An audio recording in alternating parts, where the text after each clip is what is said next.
उदालगुरि जिल्ला दुलाराय बर' फरायसा आफाद आरो मुंख्लं फोरदांना दैमारि ट्रास्ट बे मोननै आफादा बोसोरफ्रोमबो जिल्ला दुलाराय बर' फरायसा आफादनि बोसोरारि जथुम्माजों होबोबाय थानाय बड'लेण्ड दावहारु मुंख्लं फोरदांना दैमारि जा बान्था 2024 नि देग्लाय जिहेतु खेब 12 खेब जाफैबाय दा बे बान्थाखौ दिनै उदालगुरि जिल्ला ABSU आरो फोरदांना दैमारि ट्रास्ट बिथांमोना मोनसे नायबिजिरनायनि गेजेरजों बिथां गेदेमानि मुंखौ फोसावनो थाखाय बे समाव जोङो थागथियारि जादों।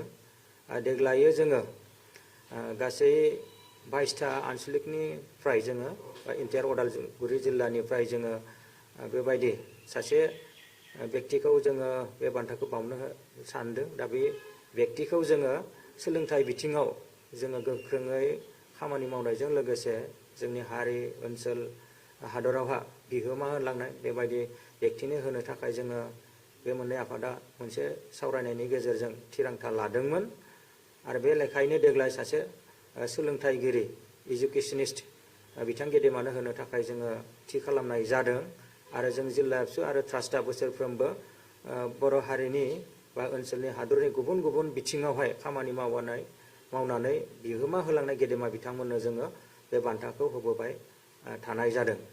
दा बेखायनो देग्लाय जोङो थांनाय बोसोराव जोङो आबाद बिथिङाव होदोंमोन सासे आबादारि जाफुंसार आबादारिनो।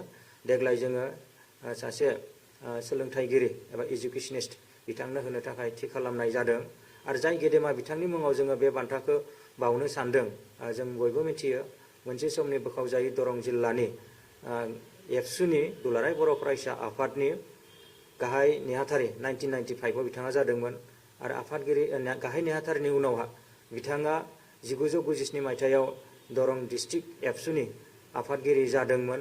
बे गिलिर बिबानखौ बानस'नानै बिथाङा उदालगुरि बा बै समनि दरं जिल्लायावहा बे सानजा ओनसोलावहाय बड'फा उपेन्द्रनाथ ब्रह्मनि जि सानथौ सानस्रि बा बर' हारिनि जि मोनसे सिमांमोन आलादा नखर हादोर बड'लेण्ड रायजो सोरजिनायनि जि संग्राम जादोंमोन बै संग्रामखौ बिथाङा दरं जिल्लायावहाय गोख्रोङै ABSUनि आफादगिरि गाहाय नेथ्रानि बिबान लानानै खामानि मावदोंमोन।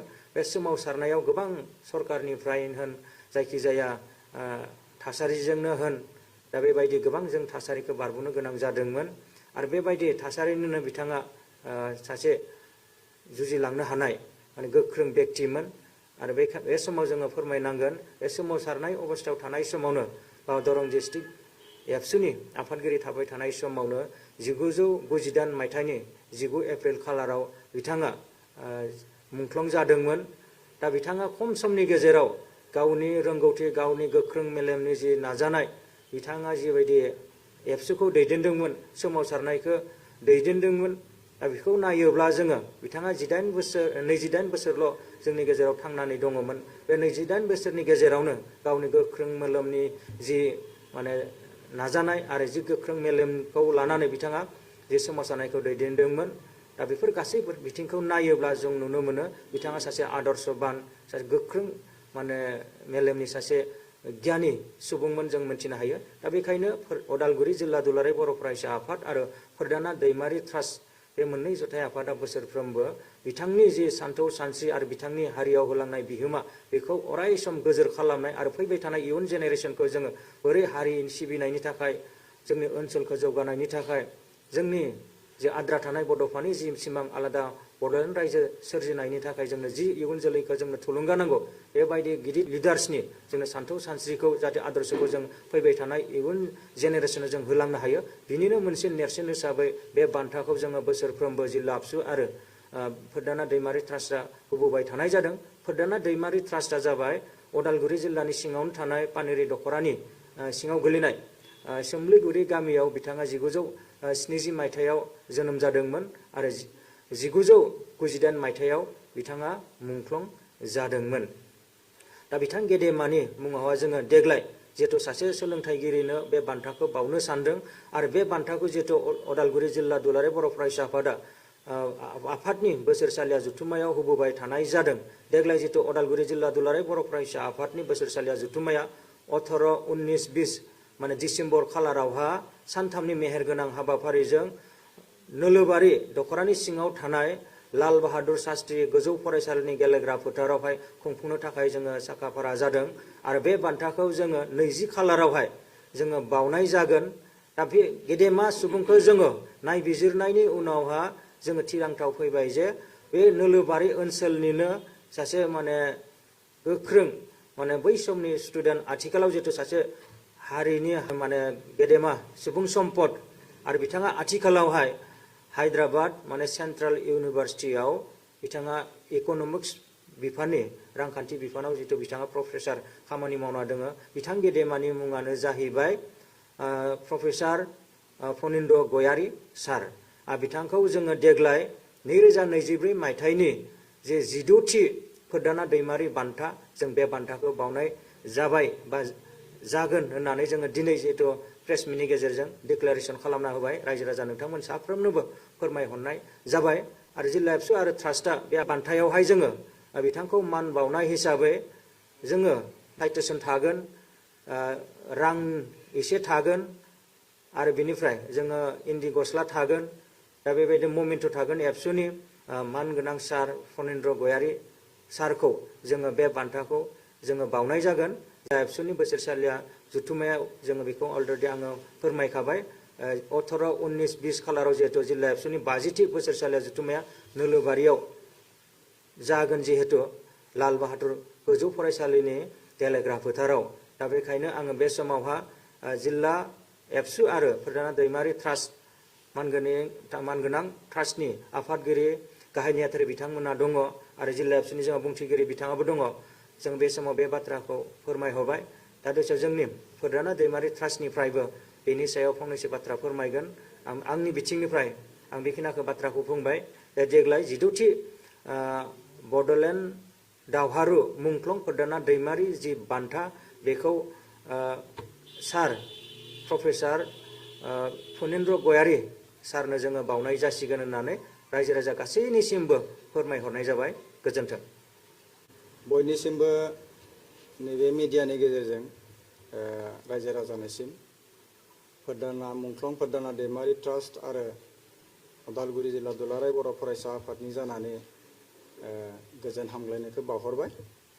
दा बे समाव मोनसे बाथ्राखौ लानानै एसे रायजो राजानो फोरमायनो सानदों जे उदालगुरि जिल्ला दुलाराय बर' फरायसा आफाद आरो फोरदाना दैमारि ट्रास्ट बे मोननैजों लोगो नांनानै बोसोरफ्रोमबो मुंख्लं फोरदाना दैमारि गोसोखां महरै जायफोरनिखि जोंनि बर' हारिनि गेजेराव बिहोमा दङ, गुबुन गुबुन गियाननि बिगोमा बिथांमोनखौ जोङो सायख'नानै बान्था जों होनाय जायो।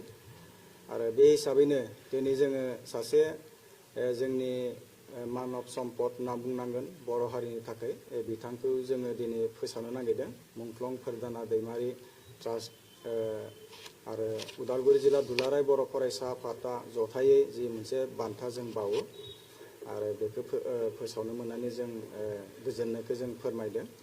दा बे समाव जोङो सासे गेदेमा सुबुं जोंनि बर'निनो बिथांखौ जोङो सायख'दों। दानि बावैसो जिल्ला एबसुआ बेखौ फोसावबाय आरो बे लेखायैनो मानोना प्रफेसार फनिन्द्र गयारी बिथाङा जोंनि उदालगुरि जिल्लानिनो नोलोबारि ओनसोलाव थानाय गामि आहमाखा बिथांनि गामि जोनोम गामिया आरो बिथांनि बिफा रुंसारि कृष्णकान्त गयारी आरो बिथांनि बिमा मुस्रिमा दाबाति गयारी बिथांनो जोङो बावगोन। बिथाङा आथिखालाव हायद्राबाद इउनिभार्सिटियाव इक'नमिक्स डिपार्टमेन्टनि प्रफेसार जानानै दङ। बिथाङा जोंनि ओनसोलजों लोगोसे बर' हारिनि थाखाय बिथाङा जोबोद बिहोमा दङ आरो हारिया बिथांखौ लानानैनो मोनसे गौरब दङ। बेखायनो जों बिथांखौ दिनै जों सायख'नाय जादों। बे समाव बिथांनि मुंखौ फोसावनो मोननानै जों गोजोनदों। गतिके आसा खालामदों जे बिथांखौ जाय दिनखालि जोङो बिथांनो जों बान्था बावगोन बै खालि गासैबो रायजोफ्रा जोंखौ मदद खालामगोन